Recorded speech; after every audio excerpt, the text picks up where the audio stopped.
Espionage here. As of the time of this video, the LEGO Star Wars May the 4th sale has ended for 2024.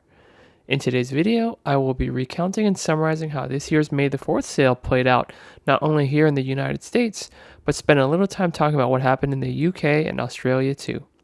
I'll share some interesting tidbits on the sales of the sets I noticed as I monitored these three regions over the course of the sale, and finally conclude with lessons we can learn from this sale to prepare for next year. Okay, so let's get started. First off, let's talk about what changed in the 2024 sale versus last year's 2023 sale. Number 1. In 2023, there were some sets offered with 5 times insider points, but they were limited to in-store purchases only. These sets included Boba Fett's Throne Room, AT-ST 4 Plus Edition, Dark Trooper Helmet, the Justifier, and Ambush on Ferrix. That was the US list. I believe UK also got a 5 times point promotion on the Razor Crest UCS as well. In comparison, this year we had 4 times insider points, which was 20% instead of 25% back, but you didn't have to go to the store, which made things easier for some, which I'll get more into later. The 4 times point sets this year are the AT-AT, Mos Eisley Cantina, X-Wing Starfighter, Coruscant Guard Gunship, and New Republic E-Wing vs Shin-Hati's Starfighter. The discount was lower this year compared to last year, but we got sets that were much more expensive and felt more like real deals in 2024. Number 2, another difference from last year was that LEGO provided additional discounts to the same 5x point sets if you spent 100 insider points, which are worth about 77 cents, to purchase the set's discount. You would then get about $20 or 20% off of Boba Fett's Throne Room, $5 or 14% off of the AT-ST 4 Plus kit, $15 or 21% off of the Dark Trooper helmet, $30 or 18% off the Justifier, and $10 or 14% off Ambush on Ferrix. I didn't participate in the sale last year, so I'm not sure what happened exactly, but I believe maybe the discount codes were for online buyers and the 5x points for those same sets were for in-store purchases only. This year, fortunately, LEGO had separate sets with discounts via insider point purchases, which had zero cost coupons, and separate 4 times point sets. The sets that you could use points to get a coupon to receive a discount for this year were the Ghost and Phantom 2, Chewbacca, and Emperor's Throne Room diorama. Now, there wasn't really anything good with this year's insider point free coupon discount approach aside from the discount itself, because you were limited to 1 per account and you could not combine it with any other insider promotion. This means if you're only going to order one $160 plus order this year and are going to use a discount code for one of the 3 sets of the coupon, you would not be able to add the promo coin, the Star Wars poster, a second discounted set, or anything else that required insider points such as the mini Ninjago sets to your same order. You basically were stuck with just that discount if you were only going to make 1 order this year. Number 3, also this year, LEGO put the sets with 4 times insider points and coupon discounts out 1 day early, on April 30th instead of May 1st, as they've historically done. May 1st was when the free Star Wars gift with purchase promotions went live. Almost any aware person would hold off and wait until May 1st so they could get the 4 times insider points on the gift with purchase items in the same order. If you had purchased those sets on April 30th, you would be missing out on the gift with purchase items. Almost any aware person will hold off and wait until 5/1 so they could get the 4x insider points and the gift with purchase items in the same order. That's not necessarily how it was in all parts of the world, which I'll get to later in the video. Number 4, the gift with purchase items this year were similar to last year, but last year was a $150 cost threshold versus this year's $160 cost threshold. Both offered a small polybag set, a coin, and a gift with purchase boxed item. Death Star 2 last year and Troop Transport this year. Last year was more of a display piece, while this year is a play model. How will being a play model affect the value of this year's gift with purchase set? We'll just have to wait and see. But based on that, it's possible that next year the cost threshold may be increased again to $170 to get the top tier gift with purchase item. Now, let's get into the launch window of this sale and start with Day 0, April 30th, 2024. So Day 0 is not a huge deal. because during that time, we're not seeing any of the gift with purchase items available. A lot of the promotion codes, such as the coupon code discounts and the 4x VIP point promotions for the various sets, go live. For Australia, and while they don't get the 4 times insider point promotions, the LEGO store in Australia region had coupon discounts for several of the same large sets that were available in other regions like here in the US. But they also had 3 additional sets that received discounts that we didn't see stateside. The Razor Crest UCS, Yavin 4 Rebel Base, and the Mandalorian Fangfighter vs. TIE Interceptor set. Also, here's how the time zone differences are between the US East Coast time, UK, and Eastern Australia for your convenience. Eastern Australia time is 14 hours ahead of US East Coast time, and UK time is 5 hours ahead of US Eastern time. Okay, so now let's fast forward to day 1, May 1st, 2024. That's when the launch got serious. In the US, on the East Coast time, at about 3 minutes prior to 12 a.m. Eastern, customers on the LEGO.com website, including myself, were kicked off and put into a queue to enter the website. The queue counts down from 20 and then resets and gives you the ability to play some sort of web browser LEGO themed matching game while you wait. Eventually, around 12:05 a.m. or so, I got into the website with several other customers slowly being let onto the website as the site begins to buckle under the strain of users trying to get in. Over the course of the next 25 minutes, between 12:05 a.m. and 12:30 a.m. Eastern Time, several online customers, including myself, would try to add sets to their carts, but the site would not be able to keep up and kept telling customers there was an issue. In response, customers, including myself, would just keep trying to shop. You would click an item to add to cart, and then the system would generate a message of error or something, and you thought it didn't get your request, so you pushed the button again to add to the cart and kept doing it until it accepted. If you were in some miraculous window where you could get the cart to update and show your items, you would now be in a different state. While the website claimed errors when you added items to cart, some of the errors didn't actually occur, and now you had people with 3 or 4 AT-ATs or 5 Moss Isley cantinas in your cart. And then you didn't want to buy that many, so you just keep pushing decrease on the number of items in your cart, but the system would generate error messages again. And so you weren't sure if the cart was being reduced either. Eventually, some of us got the cart to how we think it should be, and then we try to push the checkout button. Then the next type of errors would occur. The system would throw an error message that you had nothing in your cart and kick you back out. And then you'd struggle some more trying to get back into the cart and try to check out again. And on this fight continued for the next 30 or 45 minutes past midnight. Some got lucky and got orders through while others kept getting errors. Then we had others caught in between where they got orders through but no gift with purchases attached to their purchase even though they passed the spending threshold.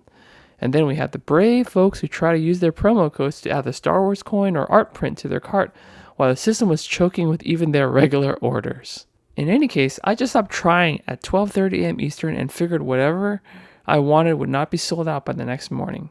The most important stuff I felt were the VIP promotions for the print and coin, which I was able to purchase with insider points before logging off for the night. On May 1st, at 6 a.m. Eastern Time, I awoke and headed to the site to check how things were. To my surprise and relief, everything was in stock. It honestly felt like going to Costco on a weekday.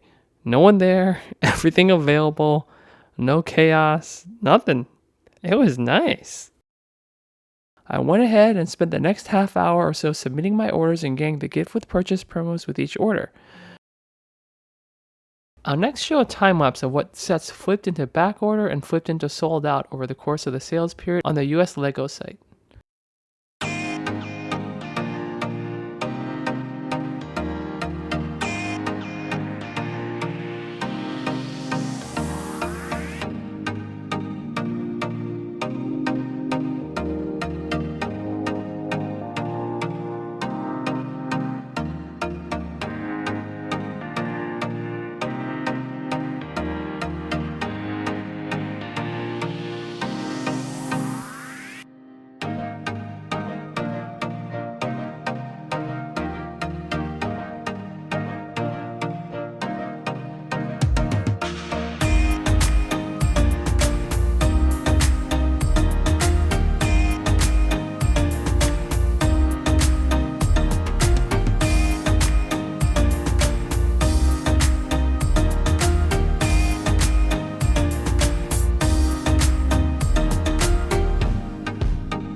Now I'll do a side-by-side time-lapse of US, UK, and the Australia regions of the statuses of the different sets each region sold over the course of the sales period, followed by discussing some interesting things I saw in the various regions that surprised or amused me.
Okay, so based on this quote-unquote sales data, I'll share a few things I found interesting or amusing. First off, to no one's surprise, the AT-AT appears to be the most popular set during this sale, having sold out in all three regions, although at Australia it came back as backorder. For the UK region, it went into backorder only 2 hours after the gift with purchase deals went live and sold out by 11 a.m. the morning of May 1st. My thinking is that perhaps people were already buying the set on April 30th when the 4 times points went live, but not the discount. Second most popular is most likely the Mos Eisley Cantina, which sold out in all three regions in the early part of the sale. Surprisingly, the third most popular selling item that appears to have almost sold out in all three regions is Boarding the Tantive 4. This one was an interesting data point to me because it was the first set to go on backorder in the US when the gift with purchase May 1st time began, and there wasn't even any special promotion with it aside from double insider points.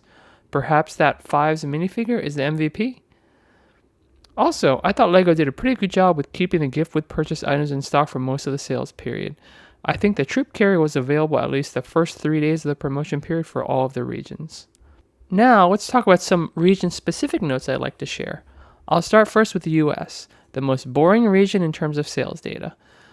The one thing I saw in the US region that was not reflected in the other regions was that the New Republic E-Wing vs. Shin Hati Starfighter set, while on sale in all of the regions, only got backordered in the US. The Brits and the Aussies didn't seem to care much for this set. As for the UK, I saw 2 interesting data points that were interesting to me. First off, all 3 of the Clone Trooper battle packs sold out over the course of the sale. Does this mean we have a lot of Brits looking to build up their clone armies? And the other amusing thing, all 3 Star Wars mechs sold out only in the UK. I saw these sets myself and wondered who would buy this type of set. And now we have the answer, the Brits. Does that mean they're looking forward to the Luke Skywalker mech too? Now, for Australia, just looking at the sales data, I couldn't help but be slightly amused as well. On day 1 of the sale, almost everything good was sold out. It just felt like the Aussies were deprived of Star Wars and were buying everything or consuming every relatively large Star Wars sets in their path. Then after 2 days, LEGO was able to get several of those larger sets back into backorder status. But it seems like the momentum was so strong, they went ahead and bought out the Chewbacca and Luke Skywalker's Landspeeder UCS sets as well. While the US and UK sales were relatively mild, I felt like the Australia store was all hands on deck with the LEGO employees trying to do what they could to make sure sets were available to the ravenous masses. It was the only region of the 3 where both the gift with purchase troop carrier and the gift with purchase coin both sold out and then came back in stock, only to sell out a few hours later again anyway. When the sale period ended, I can imagine that in Australia there was nothing left except maybe the Star Wars mechs. Okay, so let's conclude this video today with lessons learned from this year's May the 4th sale, and from this maybe we will be better prepared for next year's sale. Takeaway number 1. Being an American doesn't always have its advantages, but in the case of LEGO sales, we get a bit of an advantage since we can easily flip to regions ahead of us to forecast the future and see what is selling out in those regions. It may not be a direct correlation with the US region, but it's something we can prepare for. For example, when we saw that the AT-AT was sold out in Australia 7 hours into their sale, and the AT-AT was getting backward in UK only 2 hours into their sale, that's a good indication that it will probably sell out in the US as well. So if you're going to get it, that's probably one of your priorities. Takeaway number 2. I talked about this in the beginning, but it may not be worth fighting the website in the first 45 minutes to 1 hour that it turns midnight when the sale begins. You'll just be annoyed, spending your time waiting, dealing with all sorts of problems with not only navigating the site, but even placing orders without gift with purchase items being added on, etc. Then you'll have to waste your time afterwards resolving this with customer service. Better to either plan to get on maybe 1 a.m. Eastern or sleep early and wake up early the next morning. Takeaway number 3. Limited edition Star Wars stuff that costs insider points will sell out on day 1. We saw that the LEGO Art Print Limited 7,800 copies sold out within the first 12 hours, and it was probably like this as well with the Dungeons & Dragons physical game book on April 1st. So if you want those things when it turns midnight, it may be worth just trying to brave the website to purchase those things with points the moment they become available. Going to the insider section of the store to redeem rewards did not appear to have any hangups for me. You just had to wait in queue before you had access to the LEGO site, but once you were there, you could just go straight to the insider section, purchase your limited edition Star Wars items with points, and then you'll have the code emailed to you so that you can actually use them when you make the purchase later when the craziness on the store website goes down. Takeaway number 4. Unless LEGO ever changes this, don't assume that the gift with purchase items are limited to 1 per household. It has generally always been the case that the gift with purchase is always applied to every separate purchase you make as long as you hit the minimum cost threshold on every purchase. If they really ever wanted to limit something to 1 per household, they would lock it behind using VIP points like the mini Ninjago City sets or the discount coupons for the sets. Whew, okay. This is a long video, but I hope it was informative and entertaining, and thanks for sticking around if you made it to the end. Hopefully you all had a great May the 4th sales period and are enjoying your LEGO sets now. Thanks for watching, and we'll catch you next time.